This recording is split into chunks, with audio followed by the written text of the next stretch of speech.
팔로우 미 제압쌤이요. 자, 제압쌤이 오늘 여러분들에게 알려주고 싶은 거는 우리가 모의고사 풀 때 아무래도 루틴을 조금 만들어 놓는 게 좋겠죠. 그래가지고 최대치의 효율 그리고 최대치의 점수를 만들기 위한 모의고사 루틴 한번 설명해 보도록 하겠습니다. 자, 시험지 하나가 있어요. 모의고사 시험지고요. 자, 첫 장을 한번 넘겨보도록 할게요. 자, 첫 장을 넘겨보시면은 1번부터 17번까지가 듣기예요. 근데 이제 여러분들이 1번부터 17번까지 문제를 푸실 때 보통은 듣기 문제에 처음 디렉션이 나오잖아요. 뭐 1번부터 17번까지 듣고 답하는 문제다 라고 하면서 방송을 잘 들어달라라는 안내 방송이 나오고요. 그 다음에 그 안내 방송을 들으면서 이제 듣기 문제를 풀게 되는데, 듣기 문제를 풀 때 이제 리딩 지문을 한두 개라도 더 풀고 싶다. 그래서 뒤에 이제 리딩을 푸는데 시간을 좀 벌어보고 싶다라고 하는 친구들이 좀 있어서, 그렇게 할 때 어떤 문제를 푸는 것이 좀 유리한지 선생님이 말씀을 드리도록 할게요.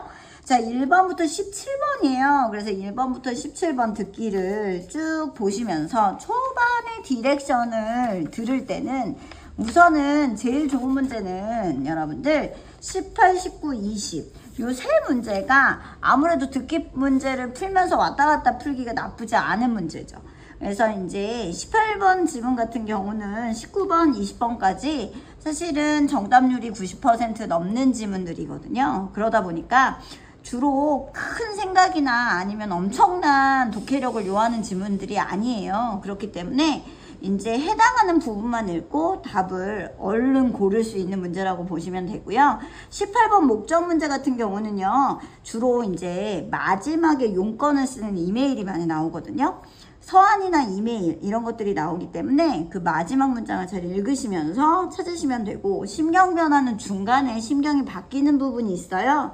사실은 보기에 있는 단어들만 안다면, 심경을 나타내는 형용사만 안다면 그다지 어려운 문제는 아닐 거고요. 그리고 필자가 주장하는 바 이 문제도 마찬가지로 보기가 우리말로 되어 있어요. 그래서 보기가 우리말로 되어 있기 때문에 보기를 찬찬히 읽고, 자, 마지막에 주제가 조금 나온다라고 생각을 하시고요. 마지막을 집중적으로 읽으셔서 답을 찍는다고 하면 18, 19, 20번도 듣기랑 함께 풀기 좋은 지문이고요.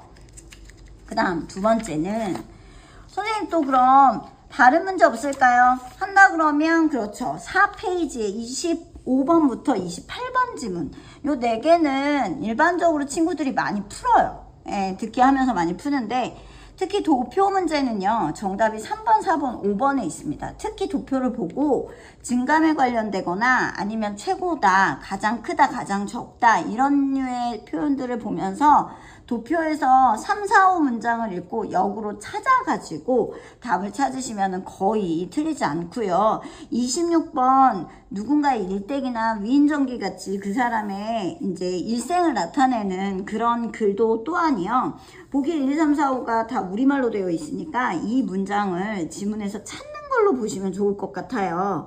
그래서 여기서도 이 지문의 내용들을 보기를 보고 찾는다 라고 생각하고 그런 방식으로 문제를 푸시면 1분도 안 걸리는 시간에 맞추실 수 있고, 27, 28은 너무나 쉬운 문제이기 때문에 사실은 이 정도면 시력 테스트 문제거든요. 그래서 보기 1, 2, 3, 4, 5를 찾으셔가지고 그 해당하는 우리말에 해당하는 문장을 찾고 거기서 답을 찍으시면 된다라는 겁니다.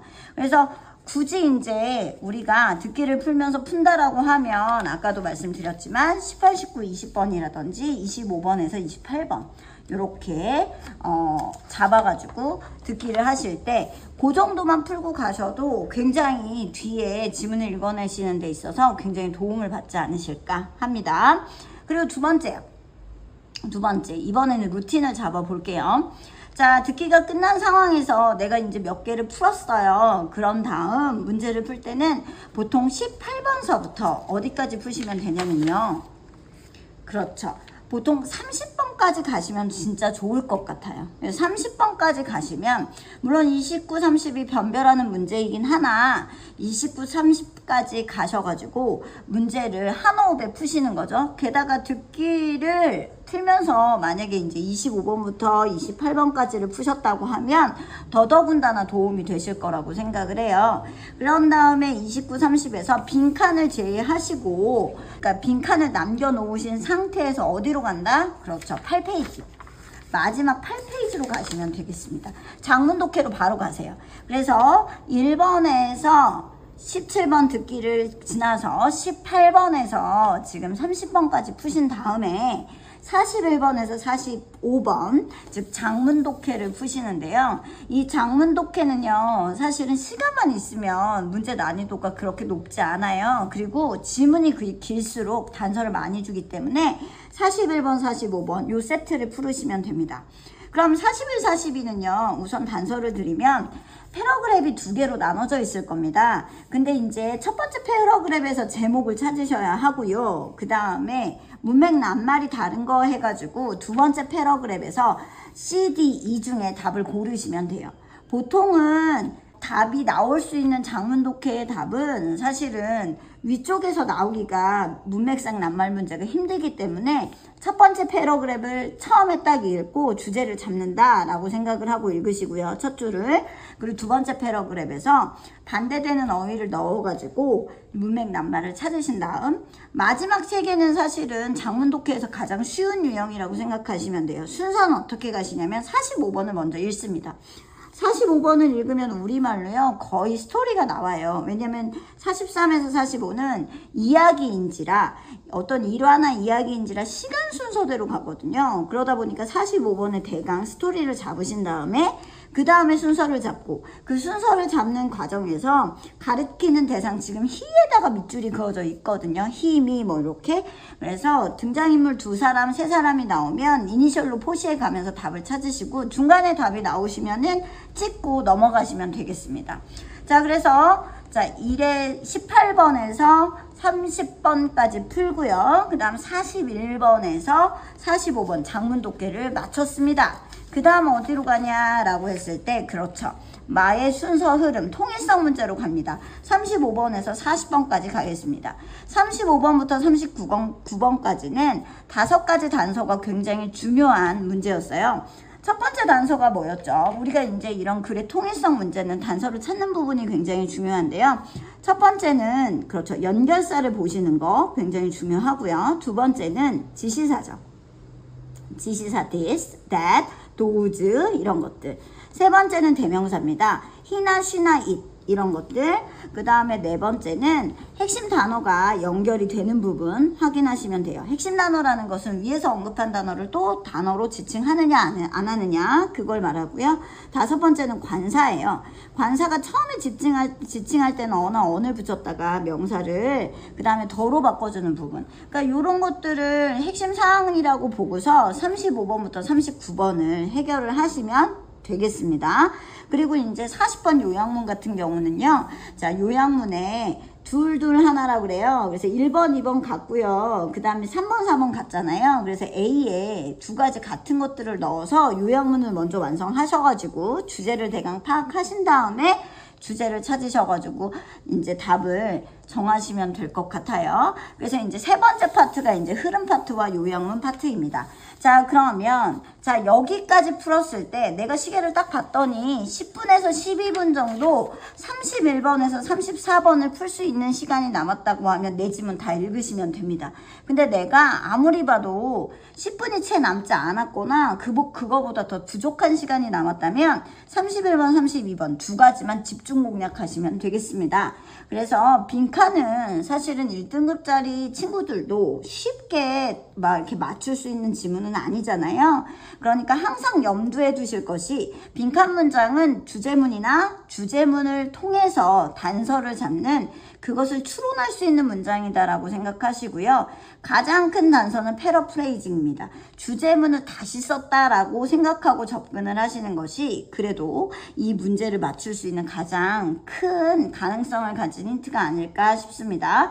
패러프레이징을 염두에 두시고요. 10분에서 12분이 남았을 때 우리가 이 부분 31에서 34번까지를 푸는데 만약에 그 시간이 안 남았다 그러면 괜히 내 지문을 다 읽는 그런 일을 하시지 말고 앞에 두 지문 31, 32만 집중 공략해서 읽은 것 맞도록 하시는 것이 가장 좋은 전략이 되겠습니다.